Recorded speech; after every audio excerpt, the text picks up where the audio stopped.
Bismillahirrahmanirrahim. Alhamdulillahirrabbilalamin. Kali ini kita akan membahas tentang kitab Fathul Qorib atau kitab takribnya ya guys ya. Jadi di sini kita dari bab yang pertama, yaitu dari kitab Thaharah atau kitab tentang bersuci yang di dalamnya ini menjelaskan tentang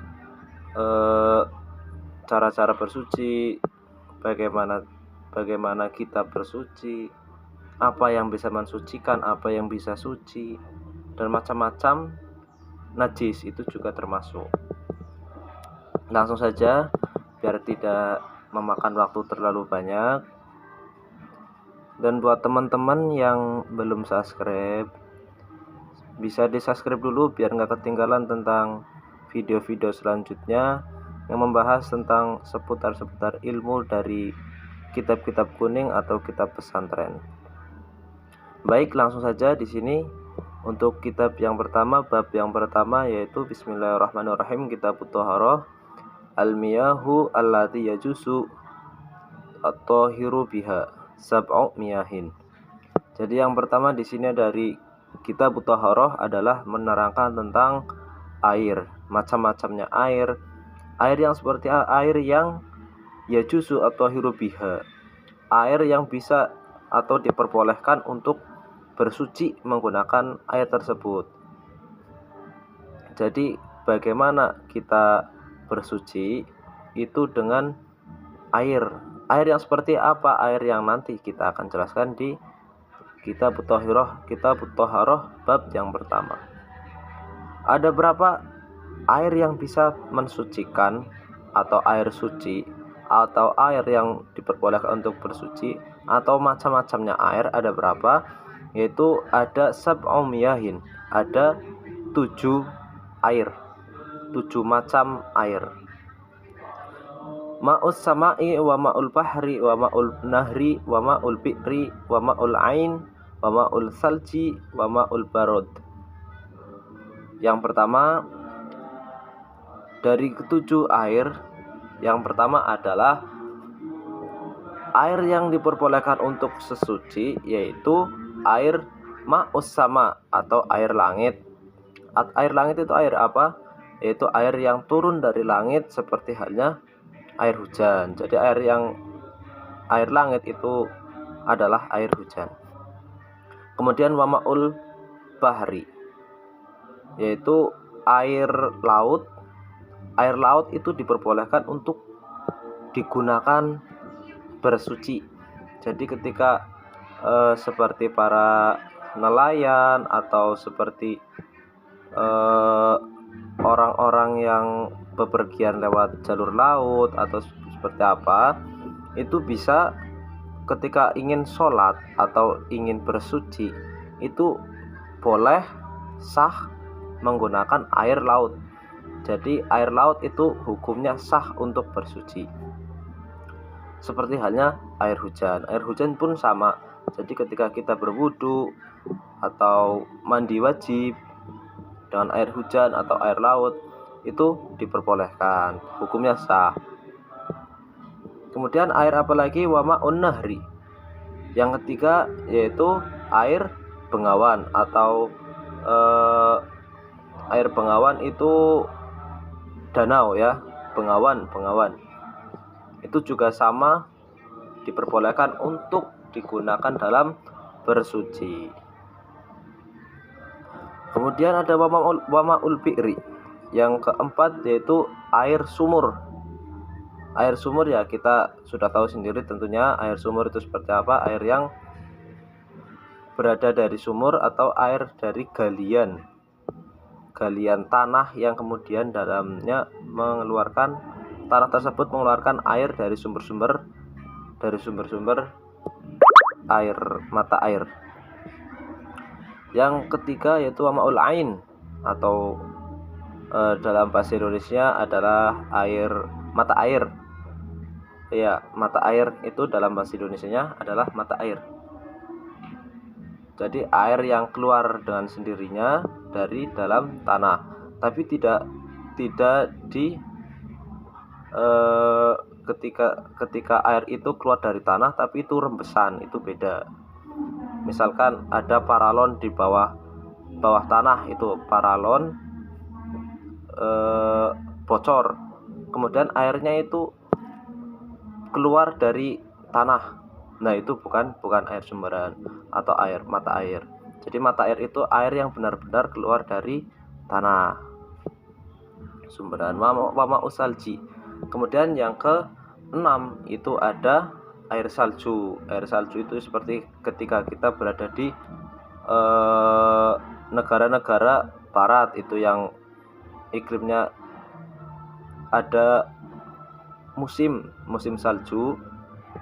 Nah, itu air salju itu diperbolehkan untuk digunakan bersuci. Ketika berada di kutub utara atau kutub selatan itu bisa juga. Wamaul barodi. Kemudian yang terakhir yaitu ada air yang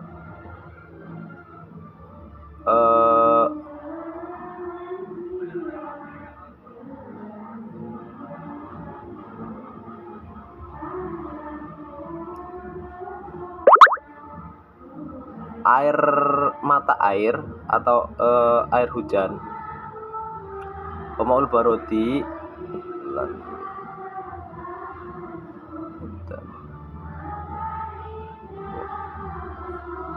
seperti apa ya? Kalau di pagi hari, misal di pagi hari itu kan di pohon-pohon. Oh iya, di pohon-pohon atau di barang-barang di luar itu kan ada mengeluarkan air, ada mengandung air. Itu air embun, astagfirullahaladzim, namanya air embun. Nah, air embun itu diperbolehkan untuk bersuci. Tapi ketika bersuci itu bisa dalam artian di sini, ketika bersuci itu tidak atau terjangkau semua area yang wajib dibasuh, itu diperbolehkan.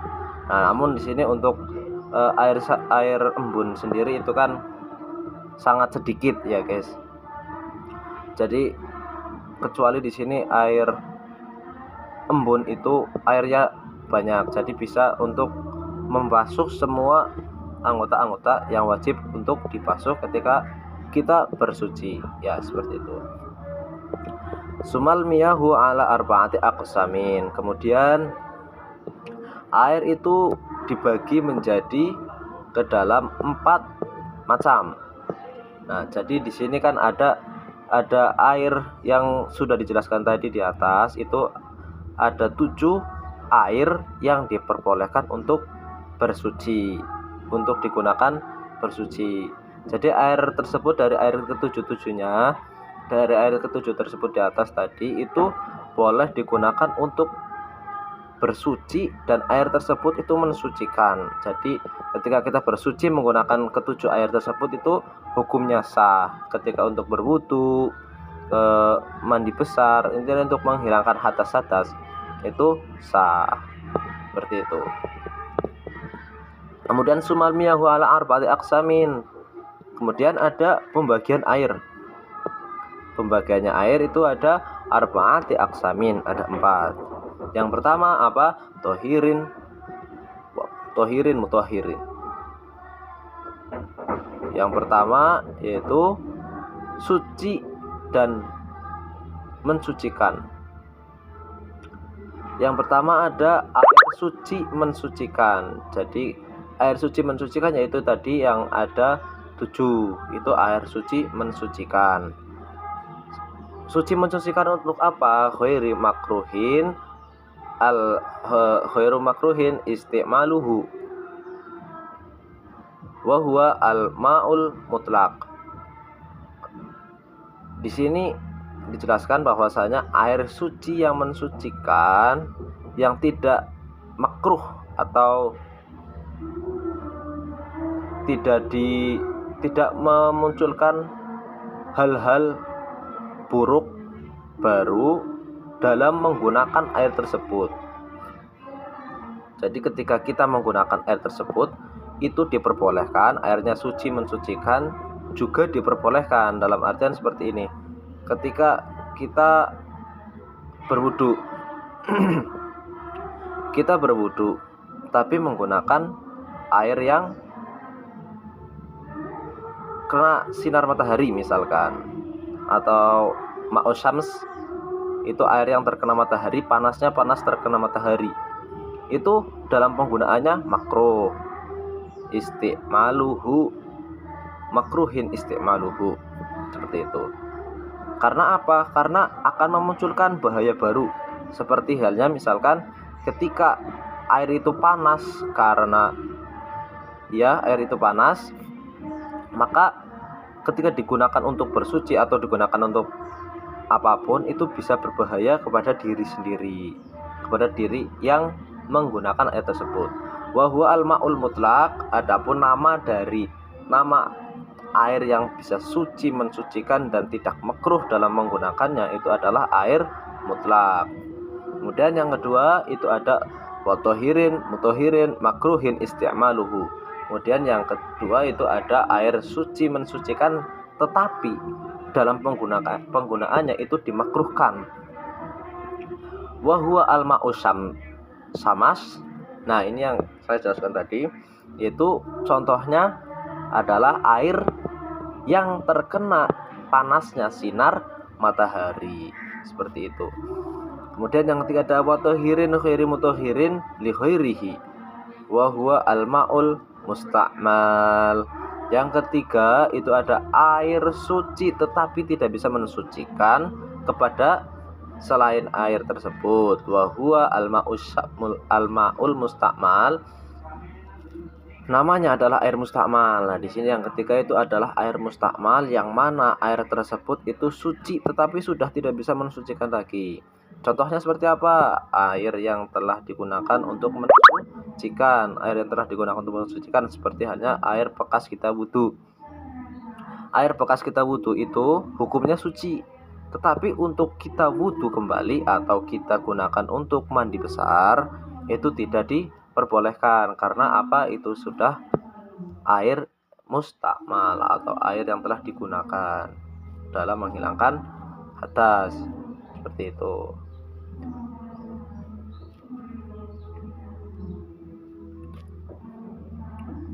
Wal mutakhayyaru bima khalatuhu minat thahirati.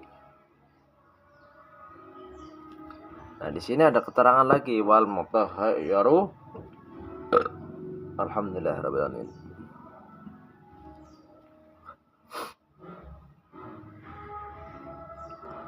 Wal mutakhayyaru bima khalatuhu minat thahirati wa ma'in najsin. Kemudian yang keempat itu adalah air yang berubah dari wujud aslinya air tersebut. Jadi semisal air tersebut itu terkena najis. Nah, seperti itu. Wal mutahayyir bima khalatuhu minat thahirati. Air tersebut sudah berubah dari asal kesuciannya. Air tersebut sudah tidak mengandung kesucian, seperti itu. Jadi air tersebut itu yang awalnya suci, kemudian terkena najis. Misalkan terkena tai cicak, seperti itu misalkan. Air yang terkena tai cicak kemudian berubah dari segi warna, rasa, dan rupanya, baunya, warna, rasa, dan bau, itu disebut dengan air mutaghayyir, air yang berubah dari thahirat, dari kesuciannya.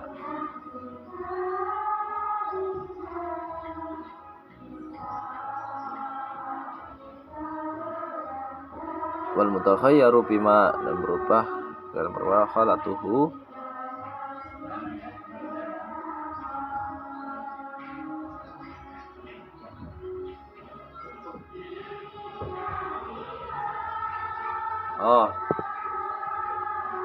jadi air mutanajis itu air yang alladzi halas fihi najasatun wa huwa dunal qullataini aw kana qullataini fataghayyara, seperti itu ya guys ya.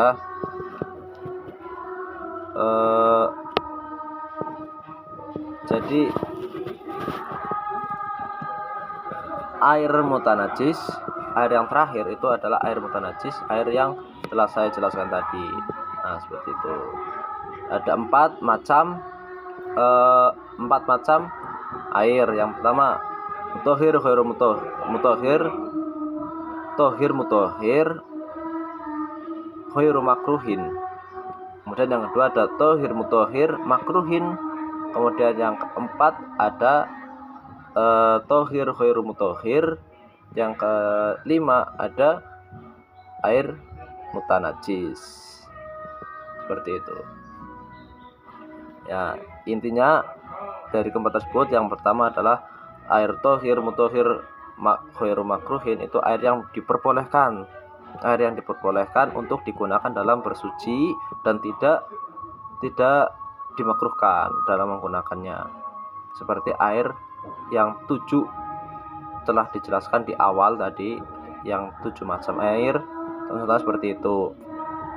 Kemudian ada air tohir mutahhir makruhin. Yang kedua ada air suci mensucikan, tapi ketika digunakan itu dimakruhkan, seperti itu. Contohnya seperti air yang terkena panas sinar matahari yang berubah, maksudnya sudah tidak segar lagi, seperti itu. Airnya ketika masih panas, masih ada panas karena terkena paparan matahari, itu dimakruhkan dalam menggunakan air tersebut. Nah, yang ketiga ada tohir khairu mutahhir li khairi wa huwal al-ma'ul musta'mal al-mutakhayyiru bima khalatuhu minat tohiroti. Nah, ini yang ketiga adalah air tohir khairu mutahhir, itu air mustakmal. Air mustakmal itu air yang telah digunakan untuk bersuci. Nah, seperti itu, intinya seperti itu. Dan kemudian air yang telah digunakan untuk bersuci wal mutakhayyiru bima khalaqahu minat thahirati, atau air yang terkena barang suci, tercampur dari barangnya suci, kemudian berubah. Contohnya tercampur dari tepung, atau tercampur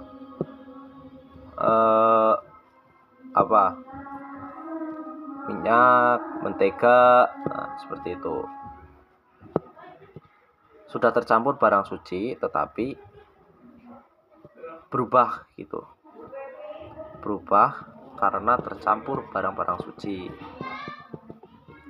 Kemudian yang terakhir adalah air najis, yaitu air sedikit, air yang kurang dari 2 qaulah, ukuran 2 kullatain, 2 qaulah, itu tercampur najis, maka air tersebut baik berubah atau tidak berubahnya air tersebut itu dihukumi najis. Atau akan kullataini fatakhayyaro, atau ketika air tersebut itu mencangkup dari 2 qaulah, ukurannya air tersebut itu air 2 qaulah, tetapi fatakhayyaro, air tersebut itu berubah apa? Berubah dari bau, rasa, dan warnanya berubah, maka air tersebut menjadi air najis. Wal kullatani khamsu mi'ati ritlin bil Baghdadi takriban fil asr. Adapun air 2 qaulah yaitu air yang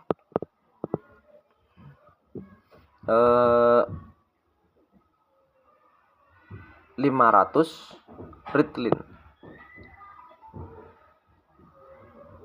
Air 500 ritlin dari kalangan ulama Baghdad. Seperti itu. Ya, mungkin untuk penjelasan kita butuh Thahharah bab air faslun al-miyahu. Cukup sampai di situ untuk penjelasan, dan video selanjutnya itu adalah walujuludul maitati. Buat teman-teman, saya ingatkan kembali, buat teman-teman yang belum subscribe, bisa di subscribe dulu channel saya biar kalian bisa mendapat ilmu-ilmu baru. Saya di sini juga masih awal, ketika ada kesalahan atau tutur kata atau penjelasan yang kurang tepat, bisa ditulis di kolom komentar untuk meluruskan saya. Terima kasih, mohon maaf atas segala kesalahan. Kiranya cukup di sini dulu untuk kali ini. Billahi taufik wal hidayah. Assalamualaikum warahmatullahi wabarakatuh.